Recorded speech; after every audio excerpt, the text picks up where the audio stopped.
Welcome to this step-by-step guide on how to complete an International Opportunities Risk Assessment. Before you can begin your international study or work placement, you will need to complete a travel risk assessment. This is an essential process that helps identify potential risks related to your destination, from health and safety concerns to political or environmental issues. Without this document, you will not be able to complete your placement, and therefore it is essential to do this prior to your trip. Using Crisis 24, you will assess country-specific risks to ensure you're fully informed and supported before you travel. This will highlight any country-specific information, such as security infrastructure, environmental, health, medical, and much more. In this video, we will give you a simple step-by-step guide on how to complete your risk assessment, so that you can meet university requirements, stay safe, and focus on making the most of your experience abroad. Depending on when you are completing the risk assessment, some questions may be updated or worded slightly different, but the overall process will remain the same. Step 1. Accessing the risk assessment via the Student Hub. Firstly, you will need to go to the Student Hub, which you can access using your university login details.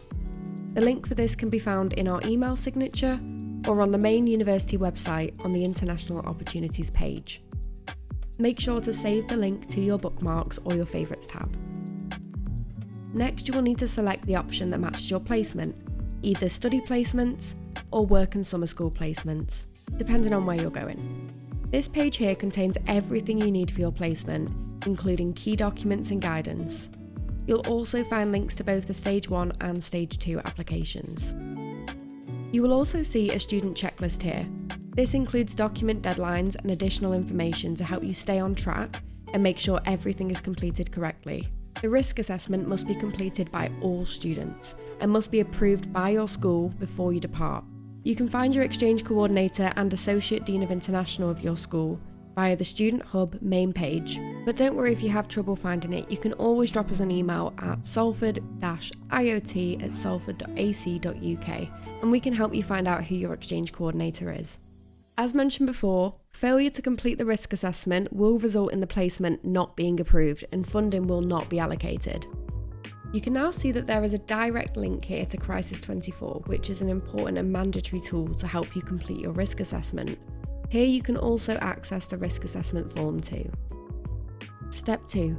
Creating a Crisis 24 account. Before completing the risk assessment, you must go to the Crisis 24 website and create an account using your university email address. The university has a license for students to use this, as it will not work with your personal email. Once you're logged in, you'll land on this page, your Crisis 24 dashboard. From here you'll have access to a range of useful tools to help you stay informed and prepared. One of the most important features is the advice sheets. These provide practical guidance and will help you build a solid plan for managing risks in your assessment. There is also a mobile app available which gives you access to the full suite of Crisis 24 tools right from your phone. However, please note, the desktop version is more compatible for completing your risk assessment, so we recommend using that instead. Over here you'll find alerts which you must subscribe to. These will notify you of real-time risks like political unrest, extreme weather, or natural disasters, keeping you informed while you're abroad, and will give you accurate updates prior to your departure in case your risk assessment needs to be reviewed. Step 3. Navigating Crisis 24 and mandatory modules. On the left-hand side menu, you will find the e-learning course. There are 5 mandatory modules that need to be completed, and you will need to take a screenshot of the completed course when you have finished. As mentioned, you will be asked to upload the screenshot when submitting your Stage 2 application.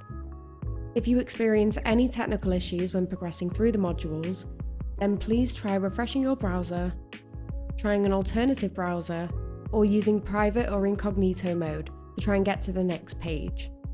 If you still can't progress, then please email salford-iot@salford.ac.uk and we'll advise you on how to progress further.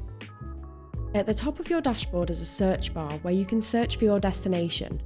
If you can't find the exact place, such as Toledo, then it will be the next neighbouring city, such as Cleveland for an example.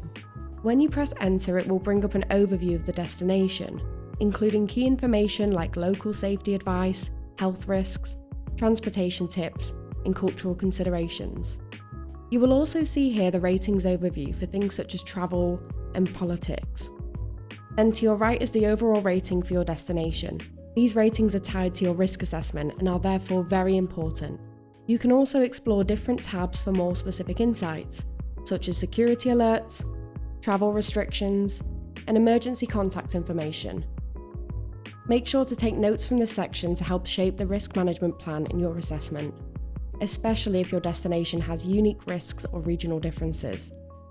You can see on the right here the overall rating of the location and any recent alerts such as travel disruptions or political unrest. Once you've read over the risk overview section, you will need to download the brief from the top right-hand corner here. Make sure you download City and Country Brief, and it will give you a full detailed report with all of the risks. The brief will download as a PDF, and you will later need to upload this as part of a Stage 2 application, so make sure to keep this on your desktop. Step 4. Completing the first section of the risk assessment. You'll now need to return to the risk assessment form, which you can find back on the Student Hub where we were earlier. Clicking on it will open the risk assessment in Microsoft Forms. Before you begin filling it out, make sure to read through the terms and conditions carefully. You'll also notice a direct link to the Crisis 24 page. This provides essential safety and travel information, so be sure to check that as well. There are lots of helpful resources linked within the form to support you. One of the most useful is the Risk Assessment Guide. Click the link and it will take you to a new page. Scroll down a bit and you'll find the guide right there. This section includes definitions for key terms like risk and control measure, plus examples to help you assess risk effectively. If you scroll further, there's a handy table showing an example risk, a brief description, and suggested control measures you can use. We suggest you read carefully through this document, as it also shows you how to find the travel advice sheets and lots more useful information. Speaking of advice sheets, once you're on Crisis 24, head to the Country Overview page. On the left-hand side, under Location Intelligence, click on the Advice tab. Here you can search for specific risks like jet lag, sunstroke, or natural disasters. Just type your keyword into the search bar and it will bring up a detailed advice sheet with practical tips. Now, back to the risk assessment. The first few questions are straightforward, your name, student ID. But pay close attention to question 4, which asks, are you applying for Turing funding? If you are applying for the Turing funding, make sure you select yes. If you select no, your risk assessment will go straight to your school's Associate Dean of International and not to us, and there's a chance that we might miss it entirely. If you select yes, then your risk assessment will come to the International Opportunities team, and we will see if the correct programme area has been selected. You must dedicate some time to your answers, so they reflect what Crisis 24 states for your location. We can approve it and then we'll go to the school for approval. However, if we reject it, based off your answers, then you will need to complete it again. Next up is question 5. Please select your school. Once you've done that, you'll see a list of options related to your specific school and programme. It's really important to select the correct area, as this determines who will approve your risk assessment. If you choose the wrong one and it gets rejected, unfortunately, you'll need to start the process all over again. Some programmes will be general and will not state specific programmes such as sports, rehabilitation, or TV and radio production, but rather sport or broadcast media, for example. Please check the exchange coordinator list first and look at who is responsible in your school for your general area. If you don't see your programme listed or can't find your exchange coordinator, then don't worry. Just select My Programme's Not Listed. In this case, your submissions will automatically be sent to the Associate Dean for approval instead. Not all programmes have an exchange coordinator, and that's okay. We'll be checking each submission on our end to make sure you're aligned with the right programme area, so if there are any small errors, we can fix them for you. Now continue by filling in the remaining mandatory questions. These are mostly self-explanatory and include details like your passport information, emergency contact numbers, and more. Make sure you've read the terms and conditions before ticking the confirmation boxes. Now let's pause at question 21, as this one can be a bit confusing. Here you're asked to provide the name of the host institution or organisation you're travelling to, not the University of Salford. If you're doing a work placement, enter your employer's name. For a summer school, it's the name of the institution running the programme. And for study exchanges, enter the name of the partner university. For example, Humber College in Canada. For question 22, you'll need the contact number of the host organisation abroad. You can usually find this on your acceptance letter, the organisation's website, or in the email signature of someone you've been in touch with. Questions 23 and 24 ask for the name and phone number of your main contact overseas. That's the person you've been communicating with about your placement, exchange, or programme. In questions 25 and 26, Enter the confirmed start and end dates of your trip. This should include your departure and return dates, as the form is part of a travel risk assessment. Question 27 is about your destinations.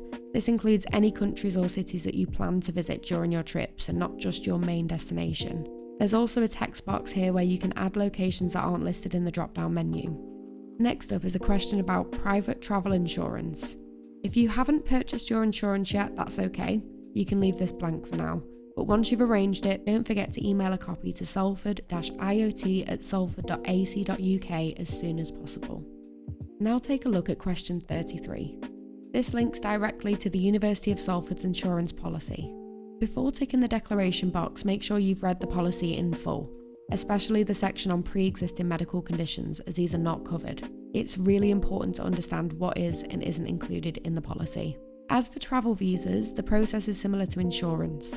You don't need to have your visa in hand at this stage, but you do need to confirm that you've read and understood the requirements related to visas, and once purchased, confirmation will be sent over to salford-iot@salford.ac.uk. Step 5. How to complete the risk interrogation. Now we're moving into the main part of the risk assessment, the risk interrogation section, where you will start to identify and assess potential risks related to your trip. This is where you'll provide your own responses using the Crisis 24 portal as a key resource. Let's start with the first question. Please detail the risk controls required for your personal safety when travelling to the host destination. This specifically refers to the journey itself, your travel from the UK to your destination. To complete this, head over to Crisis 24 and use the advice sheets and country reports to identify any relevant risks when travelling to your host country.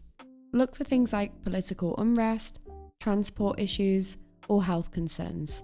Then assess the likelihood of each risk occurring, the potential impact if it did occur, and the actions you can take to minimise or eliminate the risks using the guidance provided in Crisis 24. Next, you'll be asked to select the overall risk rating of your destination. You can find this rating on the Crisis 24 country page, usually on the right-hand side. This risk rating determines who will need to approve your assessment. If the risk rating is below 3.5, your form will go to your exchange coordinator. If the risk rating is 3.5 or higher, then it will need approval from the Associate Dean of International, as it's considered a high-risk destination. We won't cover every single question in this section, but let's go through a few key examples to guide you. You'll see questions grouped under headings like travel to the destination, entry into the destination, and while in the destination. Each section includes example risks in small writing here. For instance, under while in the destination, we suggest thinking about whether local laws differ from the UK's and the possibility of protests and so on. Further down the form, you'll come to a more detailed risk interrogation.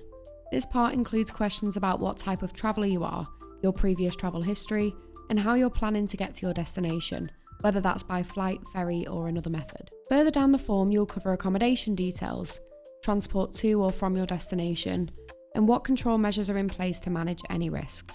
You'll also find detailed risk categories, such as personal safety risks, health and medical, entry and exit concerns, and more. For each category, make sure to tick all the boxes that apply to your destination. For example, under personal safety risks, you might need to select risks such as terrorism, civil unrest, or anything else relevant to your location. You should base your choices on the information provided in the Crisis 24 dashboard. Once you've completed all the sections using the links and the guidance provided, go ahead and submit your risk assessment.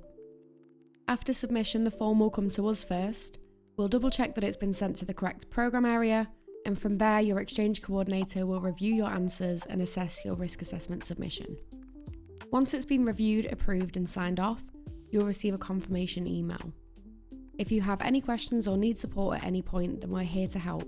You can email us at salford-iot@salford.ac.uk, or you can drop by our student hub in the Lady Hale building, which is every Tuesday from 1 until 2 p.m. Or if you'd like to join us on our virtual office, that's every Wednesday from 2 until 2:30 p.m. Good luck with your placement, and we hope you have an amazing experience.